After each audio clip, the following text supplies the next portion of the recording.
There's one mistake that silently destroys the bond between mother and child, and most mothers don't even realize they're making it.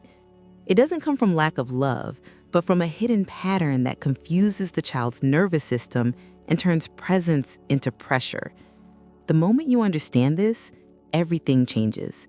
Because repairing that bond isn't about doing more, it's about feeling differently. It's about remembering that your presence is the safest place your child will ever know. In this video, you'll uncover the invisible mechanism behind disconnection, how the brain, the body, and the emotional field communicate through frequency, and how guilt, anxiety, and multitasking can quietly erode that sacred connection. You'll learn how neuroscience explains the power of co-regulation, how spirituality teaches the law of vibration that every child absorbs, and how small, intentional rituals can rebuild what exhaustion once fractured. If you've ever felt that your child seems distant, or if you've wondered why love sometimes feels heavy instead of natural, this conversation is for you. Because the bond between mother and child is not determined by genetics or perfection. It's shaped moment by moment through emotional safety. Miss this understanding, and the same patterns that shaped your childhood will silently repeat through theirs. But grasp it now, and you'll hold the power to break generational patterns, to raise a child who feels safe, not because the world is perfect, but because your presence is stable. Stay until the end, because what you'll discover here isn't theory. It's the bridge between neuroscience and the soul, the exact way to repair the bond without guilt, restore connection through your energy, and transform the way your child experiences love for life. The hidden pattern behind the disconnection. Every disconnection between mother and child begins long before a word is spoken. It happens in the space between two nervous systems that are constantly communicating through tone, rhythm, and presence. The real mistake most mothers make is not a lack of love, but a lack of emotional availability. The body might be there, the hands might be working, the words might sound patient, but the energy is distant. The mind is multitasking, the heart is tired, and the child feels that invisible gap. Neuroscience shows that a child's developing brain doesn't respond to logic first, it responds to safety. Harvard's Center on the Developing Child has proven that maternal stress directly impacts the child's limbic system, the emotional core that regulates attachment and security. When a mother lives in constant alert, the child's body mirrors that state, believing that love equals tension. The nervous system doesn't distinguish between danger and disconnection. Both feel unsafe. This is why even the most loving mother can raise a child who feels anxious, reactive, or emotionally distant, not because of what she does, but because her energy transmits. Modern motherhood has become a performance of care instead of an experience of presence.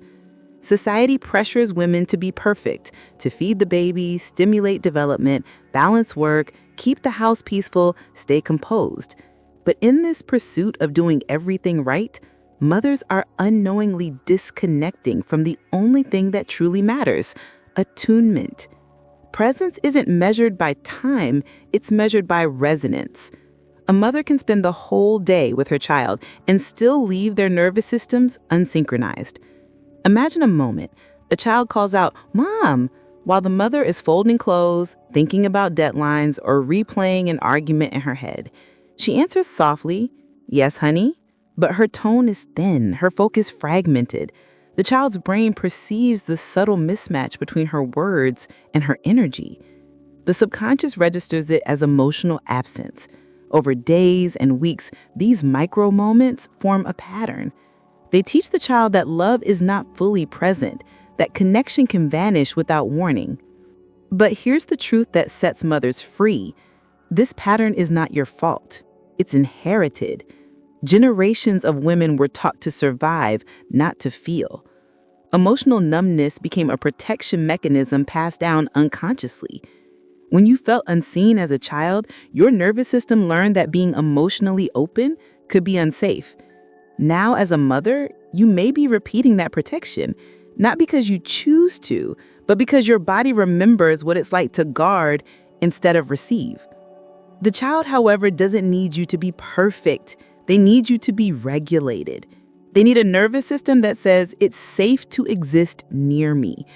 The foundation of emotional bonding isn't effort, it's coherence. When your mind, body, and words align. The day you stop trying to prove love and start feeling love again, your child's nervous system will respond instantly. Because presence isn't something you give, it's something you become. The neuroscience of emotional bonding. The bond between mother and child is the most powerful neurobiological connection on Earth. It begins long before birth when the baby's nervous system learns the mother's rhythm, her heartbeat, her breathing, her hormonal changes. From that moment, the child's body starts to recognize one truth: safety lives in her presence. After birth, this bond continues to develop through what science calls mirror neurons, the brain's way of reading emotions. When a mother smiles, the baby's brain lights up in the same region.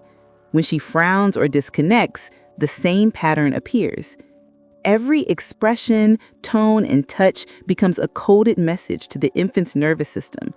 You are safe or you are alone. Dr. Daniel Siegel's research in interpersonal neurobiology reveals that emotional attunement, not words, not discipline, is what teaches a child to regulate emotions. In the famous still face experiment, a mother interacts joyfully with her baby, then suddenly becomes expressionless. Within seconds, the baby panics, cries, and tries to reconnect. What this shows is profound. Even without trauma, the absence of emotional feedback feels like danger to the developing brain. A baby doesn't need constant entertainment, it needs responsive presence. When the mother's gaze is alive, the baby's brain organizes itself around that stability. When it's absent, chaos begins. The nervous system is not logical, it's rhythmic. A calm, steady tone of voice lowers cortisol. A slow breath synchronizes heart rates. And gentle touch releases oxytocin, the hormone of trust. This is co-regulation, the silent dance of love that creates emotional resilience. A regulated mother teaches her child how to calm down after stress, how to trust people, and how to interpret life as safe. When the mother's body is in balance, the child's brain literally learns peace. But here's what most people overlook. Emotional resonance is more powerful than instruction. You can teach your child to be patient, but if your energy is restless, they learn impatience. You can speak softly, but if guilt or fear is hiding in your tone, the nervous system senses it. The body doesn't lie. Presence communicates faster than language. Neuroimaging studies show that repeated moments of calm eye contact create permanent neural pathways of security. The child's brain begins to associate love with predictability and safety, not with reward or approval. This means that repair doesn't come from perfect parenting, but consistency and connection. Even when mistakes happen, when tempers rise or fatigue sets in, returning to attunement rebuilds the bridge instantly. Every time you regulate your breath before speaking, every time you lower your voice instead of raising it, you're literally reshaping your child's brain for emotional balance. So when you think you failed, remember this: the brain doesn't need perfection to heal. It needs repetition. Your calm is medicine. Your gaze is therapy. Your voice is the sound of home. The spiritual origin of the disconnection. Behind every emotional pattern lies an energetic signature. Science explains the mechanics of connection, but spirituality explains its frequency. A mother's energy field, her thoughts, emotions, and self-perception, constantly emits a vibration that shapes the invisible atmosphere her child grows in. This isn't mystical poetry, it's measurable physics. Every emotion carries a frequency, and a child's developing energy field synchronizes to the dominant vibration around them, the mother's. When love flows freely, the field expands. When guilt or fear dominate, the field contracts. and the child unconsciously mirrors that contraction. Neville Goddard described this through the law of assumption. What you assume as true in consciousness manifests in the outer world. When a mother assumes she's failing, her energy broadcasts instability. Even if she smiles and says, "I'm fine," the subtle tension in her tone tells another story. The child, hypersensitive to emotional congruence, absorbs that mismatch as confusion, the sense that safety can disappear without reason. This is how spiritual disconnection translates into neurobiological imbalance. From the perspective of quantum biology, the heart's electromagnetic field is 50 times stronger than the brain's. When a mother feels shame, the heart rhythm becomes incoherent, disrupting communication between heart and brain. The child's nervous system, still forming its patterns, reads this incoherence as uncertainty. But when she chooses compassion, her heart rhythm becomes coherent, releasing waves of stability that literally calm the environment around her. In this way, spirituality and neuroscience converge. Coherence equals connection. The spiritual root of the mistake is self-judgment. It's the unconscious belief that love must be earned, that to be a good mother, she must never fail. This belief lowers vibration, tightening the emotional field. It disconnects the mother from her intuition, her inner wisdom, and from the natural flow of love. The child, in turn, learns that affection is conditional, that worth is tied to performance, and thus the cycle continues. Healing begins the moment the mother stops identifying with guilt and starts embodying grace. She replaces the question, "Am I doing enough?" with, "Can I be present right now?"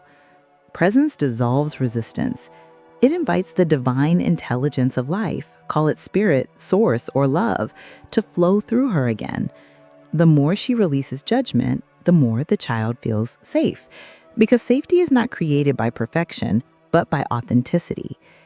A mother connected to her essence teaches her child the vibration of truth.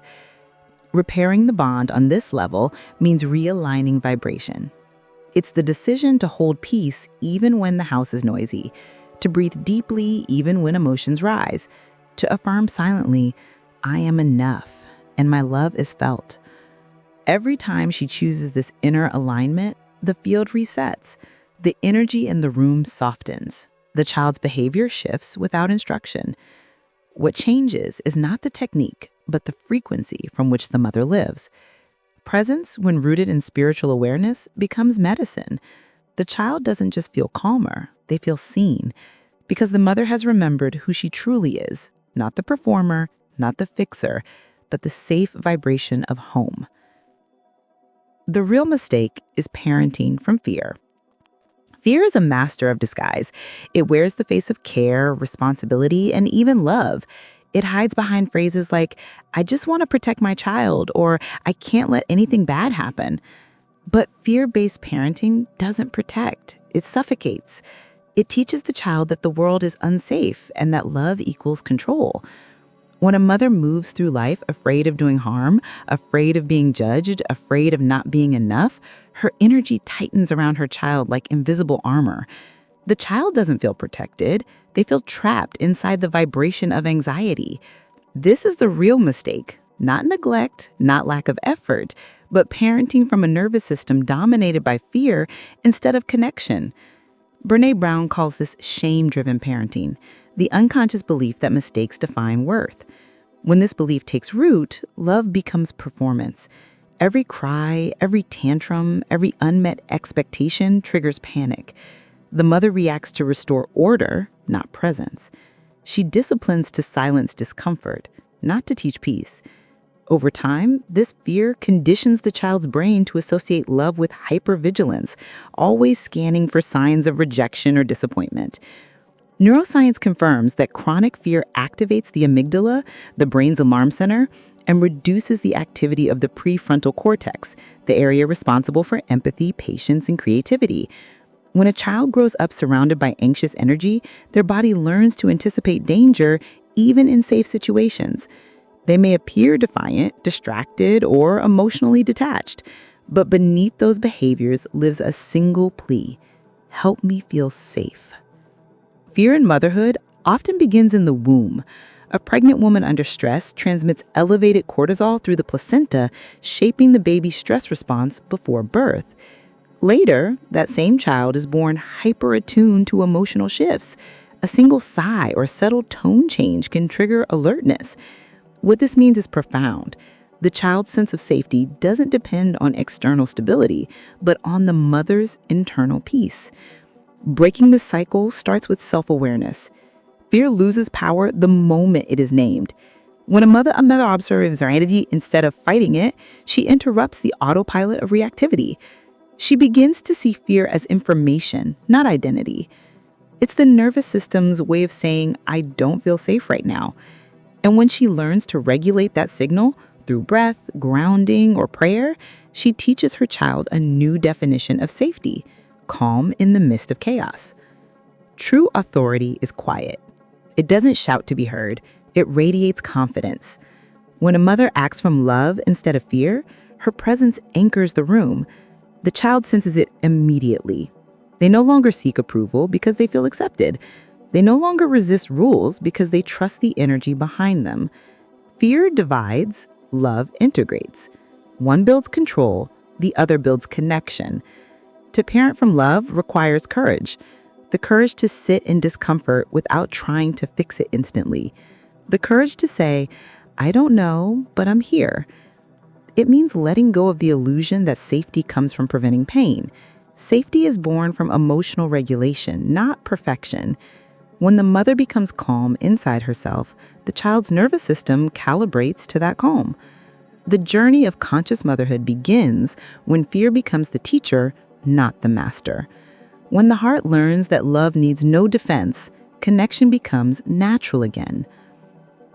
Rewiring the bond through the nervous system. Healing the bond between mother and child doesn't begin with words or explanations. It begins in the body. The nervous system is the architecture of connection, the bridge between emotion and behavior, between thought and energy. When the mother learns to regulate her own system, she reprograms the entire dynamic of the relationship. A calm body transmits safety. A tense body transmits threat. This is not philosophy, it's physiology. The nervous system speaks through vibration, tone, rhythm, and breath. Every interaction becomes a conversation between two bodies, deciding whether they can relax or must protect. Polyvagal theory, developed by Dr. Stephen Porges, reveals that the tone of a mother's voice has the power to shift her child's entire state. A gentle tone activates the ventral vagal pathway, the network responsible for social engagement, empathy, and curiosity. In that state, the child feels secure enough to learn, explore, and connect. But when the voice carries sharpness or urgency, even with loving words, the nervous system interprets danger. The body moves into defense, muscles tighten, heart rate accelerates, and the child's ability to listen or cooperate collapses. What looks like defiance is often simply dysregulation. To rewire the bond, the mother must first become fluent in her own signals. Notice the heartbeat before reacting, the shoulders before speaking, the breath before touching. Regulation is the art of awareness.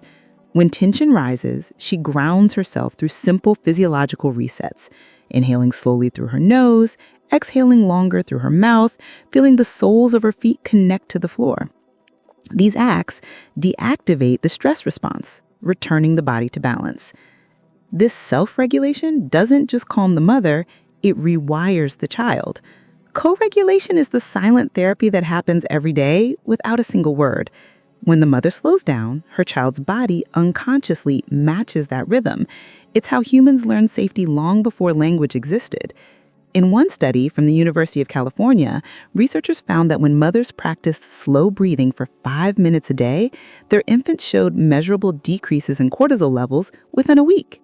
Presence changes biology. Small rituals can create profound rewiring. Before sleep, sitting together in quiet eye contact for 60 seconds.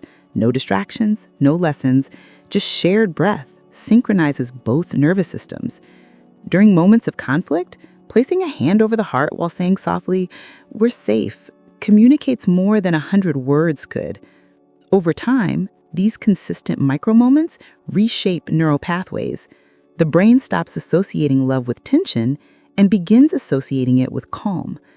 Touch also plays a vital role. Gentle physical contact releases oxytocin, known as the bonding hormone. It lowers stress hormones in both bodies and strengthens the feeling of mutual safety. A mother who hugs with awareness, present, breathing, fully there, teaches through sensation that love is safe to receive. That single gesture rewires years of inherited fear. When practiced daily, regulation becomes natural. The body begins to anticipate peace instead of chaos. The mother no longer reacts automatically. She responds from grounded awareness. The home's energy shifts because the dominant frequency is coherence, not stress. This is how the nervous system becomes an instrument of healing. To rewire the bond is to learn a new rhythm of being. It's no longer about correcting behavior, but creating harmony. When the mother embodies safety, she no longer has to demand it from her child. Her calm becomes the lesson, her presence the medicine, her rhythm the home. Emotional repair without guilt. Guilt is the most subtle toxin in motherhood. It disguises itself as responsibility, but functions as punishment. It drains the nervous system, clouds intuition, and keeps love trapped inside the walls of self-blame. When guilt dominates, presence disappears. The mother tries to give more, do more, prove more, yet nothing feels enough. Repair can't begin until guilt is transformed into awareness. The moment she replaces judgment with curiosity, healing starts to unfold. Kristen Neff's studies on self-compassion reveal a profound truth. Guilt activates the threat system in the brain, while compassion activates the care system. When a mother feels compassion for herself, her body moves from defense to openness. The child immediately senses that shift. What once felt like tension in her tone becomes warmth. What once felt like fear in her eyes becomes softness. Repair without guilt doesn't mean ignoring mistakes. It means meeting them with consciousness. Instead of saying, "I failed," the mother says, "I reacted from fear." That single reframing moves her from shame to responsibility. Responsibility is power. It's the ability to respond differently next time because awareness has entered. The nervous system learns safety not from perfection, but from consistent repair. A child who witnesses a mother own her emotions and restore connection learns that love is resilient. They internalize the message, even when things break, they can be mended. The practice of emotional repair begins with pause. After an argument or moment of reactivity, she takes a breath and grounds herself before approaching the child. She kneels to their level, looks into their eyes, and speaks with sincerity. That moment was hard for both of us, but we're safe now. No lengthy explanations, no overcompensation, just truth and safety in the same sentence. This activates trust faster than any justification could. The child's brain shifts from defense to relief, recognizing that love survived the storm. Self-forgiveness becomes the foundation of emotional maturity. Neuroscience shows that forgiveness rewires the anterior cingulate cortex, the region responsible for empathy and emotional regulation. When a mother forgives herself, her capacity to stay calm under pressure expands. She stops transmitting guilt and starts transmitting grounded love. The child begins to mirror that capacity, forgiving easily, moving on, and feeling safe in imperfection. A powerful daily affirmation to integrate this state is, "I am not behind. I am learning to be the mother I didn't have." This phrase reprograms the subconscious by removing guilt's illusion of failure. It honors the lineage, acknowledging that what was missing before is now being rewritten. The nervous system relaxes because the heart has accepted its own humanity. This is the true emotional repair, not grand gestures, but quiet moments of self-acceptance that ripple through generations. A regulated, forgiving mother becomes a portal of healing for her entire lineage. Guilt closes, grace opens. Through grace, the home's energy lightens, the bond deepens, and the child's emotional world stabilizes. Because love, when freed from guilt, returns to its natural state, pure, present, and unconditional. the environment as a mirror of connection. Every emotion leaves an imprint on space. The walls, the light, the sounds, even the air density of a room carry traces of how we live and feel. Neuroarchitecture explains that our physical environment doesn't just reflect our emotions, it shapes them. For a child, home becomes the first teacher of safety and order. The way the mother organizes, decorates, and maintains the space communicates to the child's nervous system whether life is predictable or chaotic, nurturing or overstimulating. The environment becomes an emotional mirror, amplifying the mother's inner world in physical form.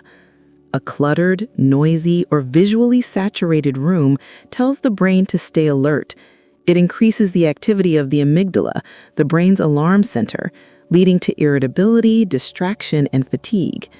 On the other hand, balanced sensory environments, natural light, soft textures, gentle colors, activate the parasympathetic nervous system, the state of rest and connection. When a mother calms her space, she calms her child's body. When she declutters her home, she declutters her mind. Environment is regulation materialized. Neuroarchitecture researcher Torbjorn Kuhler demonstrated that certain color combinations and lighting conditions directly influence cortisol and serotonin levels. Warm, diffused light lowers anxiety. Sharp, cold light stimulates alertness. Children exposed to sensory harmony, moderate brightness, neutral hues, and rhythmic sound develop stronger emotional regulation and sleep better. It's not about aesthetics, it's about neurobiology. The environment educates the nervous system on what safety feels like. Every object, every scent, every sound carries symbolic meaning. A room filled with distractions often signals to the child that attention is fragmented. A space designed with intentional simplicity says, "You matter and you belong." This is why Montessori environments are so effective.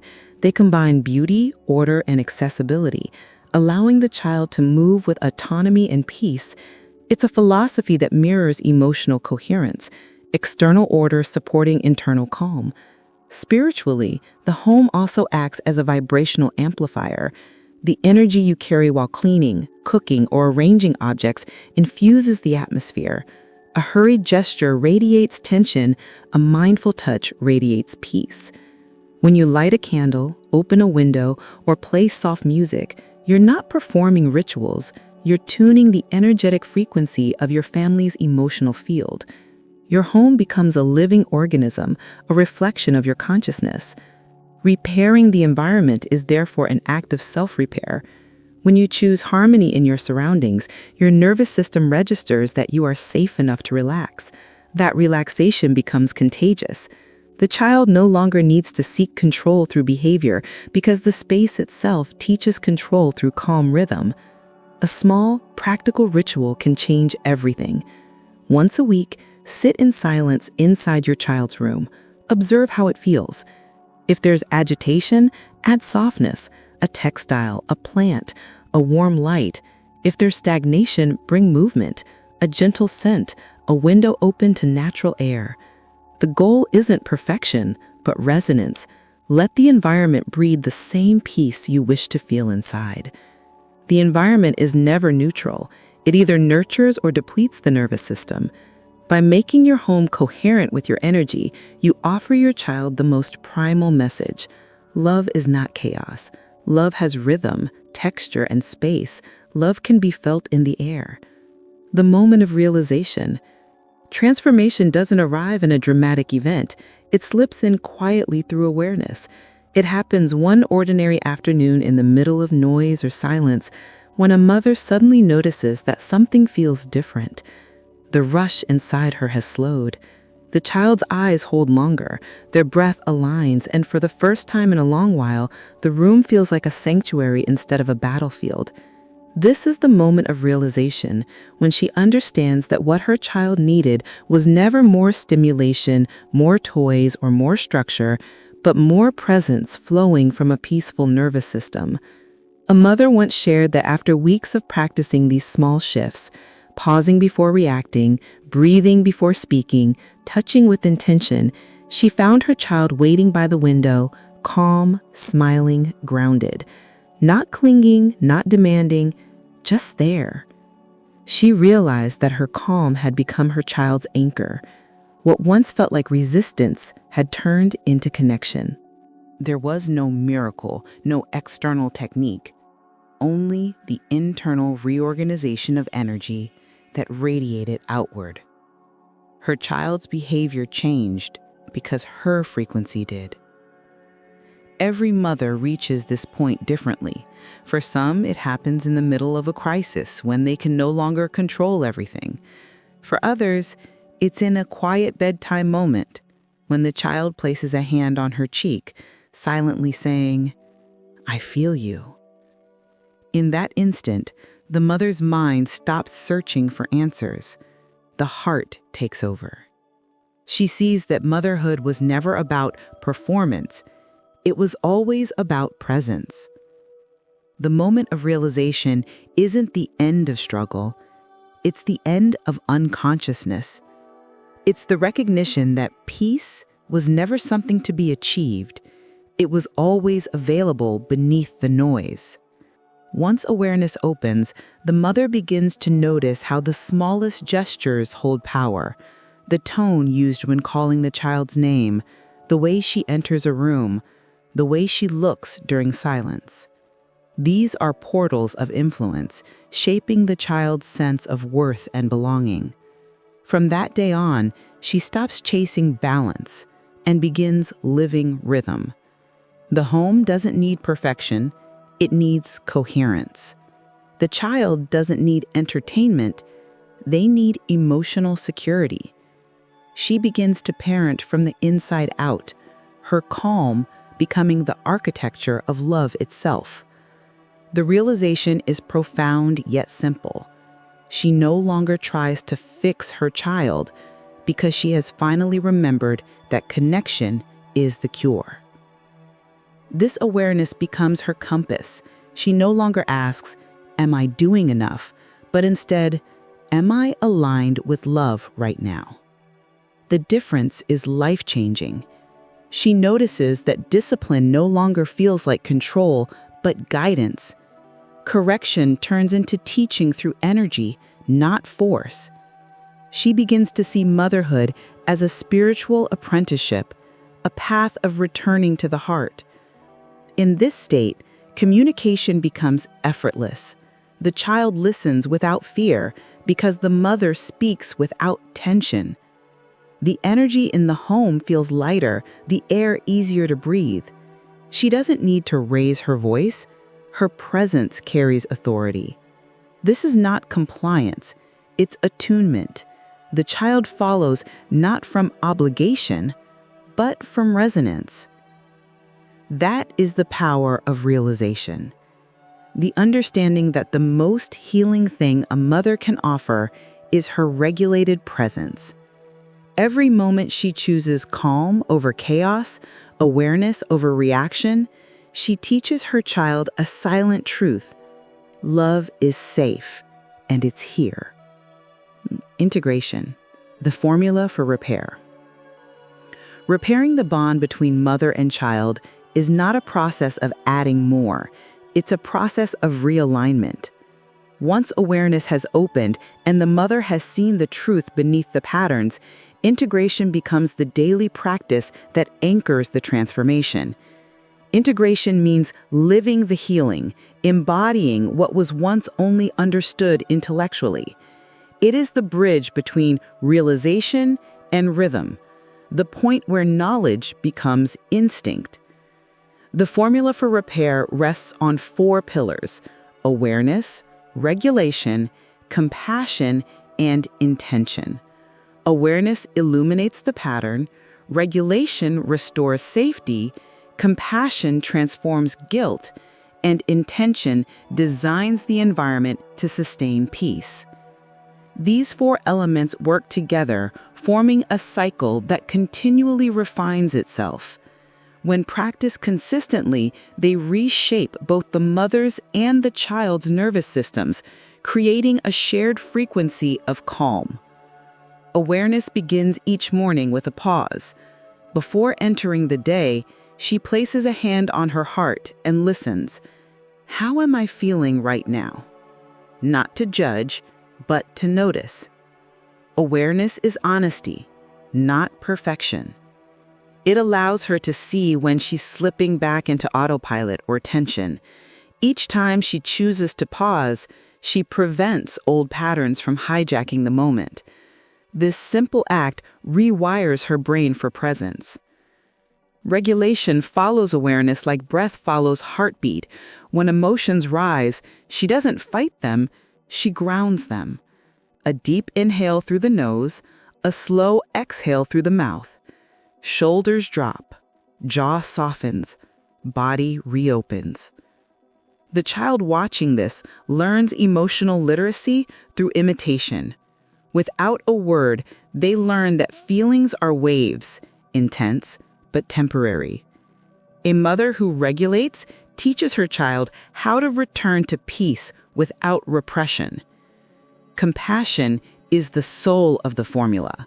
Without it, awareness becomes criticism and regulation becomes control. Compassion reminds her that she is human, learning as she loves.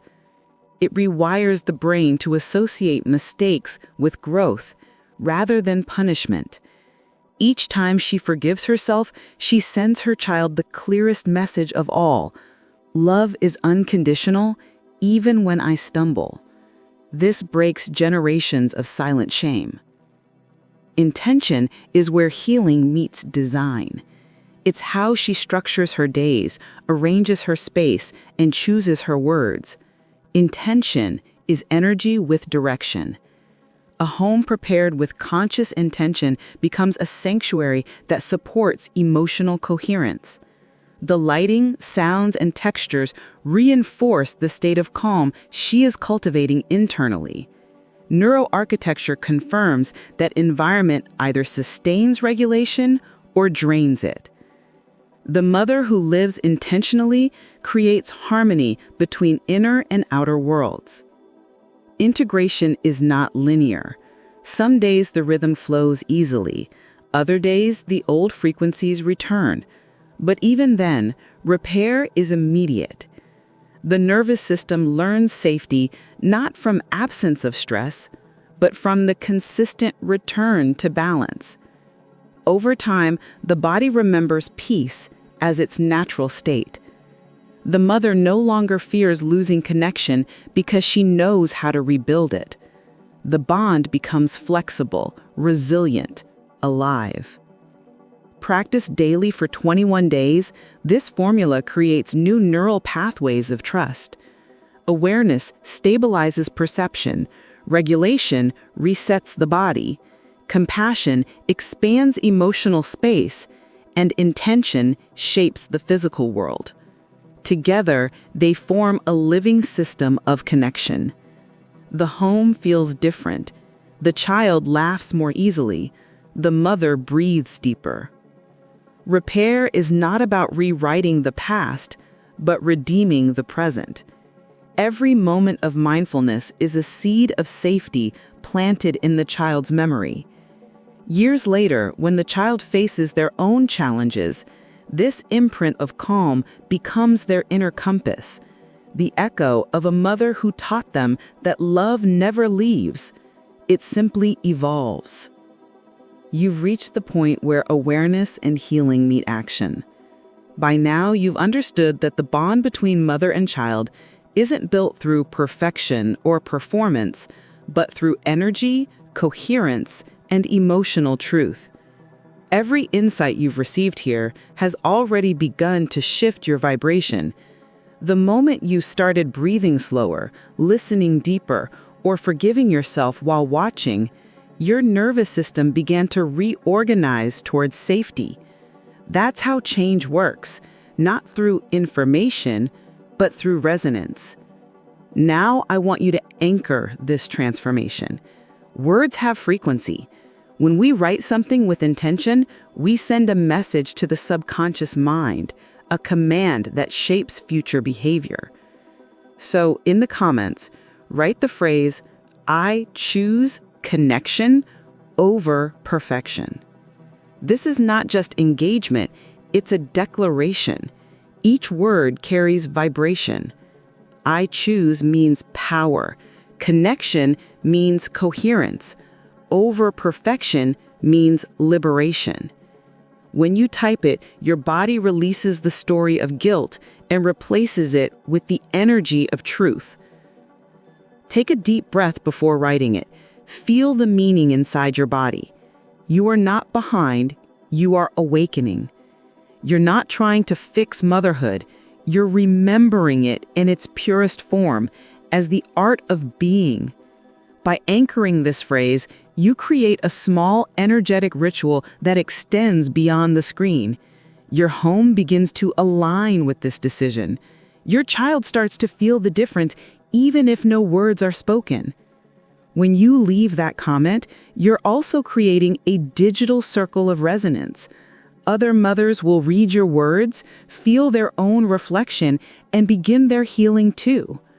That's how collective repair starts. When you choose awareness over reaction, their nervous system learns peace as a natural rhythm. That is the invisible power you carry. Your state of being becomes their first language of love. What you've learned here is more than parenting advice. It's a blueprint for generational healing. The moment you regulate your body, you stop transmitting fear. The moment you forgive yourself, you stop passing down shame. You are not just raising a child. You are reprogramming the emotional DNA of your lineage. Every gentle response, every pause before anger, every conscious breath is a new frequency written into your family story. So keep practicing the formula. Keep choosing coherence over chaos. Keep trusting that your calm is enough. And when old patterns resurface, remind yourself, safety is a decision, not a condition. You can always return to it. Each time you do, the connection strengthens. Each time you return to presence, the home becomes lighter. If this message has touched you, don't let it end here. Watch the next video, how your child's nervous system mirrors your emotions. It will take you even deeper into understanding how your energy shapes your child's development. Together, these teachings form a complete map of conscious motherhood, one that unites neuroscience, psychology, and spirituality into a living practice. Before you leave, take a moment to breathe and feel gratitude for yourself. You showed up, you listened, and you allowed truth to reach you. That's not small, it's sacred. The path of the conscious mother isn't about being flawless, it's about being aware. And awareness repeated daily becomes transformation. May your home be filled with lightness, your days with grace, and your nights with rest. And may every heartbeat remind you that love is not something you earn, it's something you become. Because every moment of presence repairs what guilt once broke.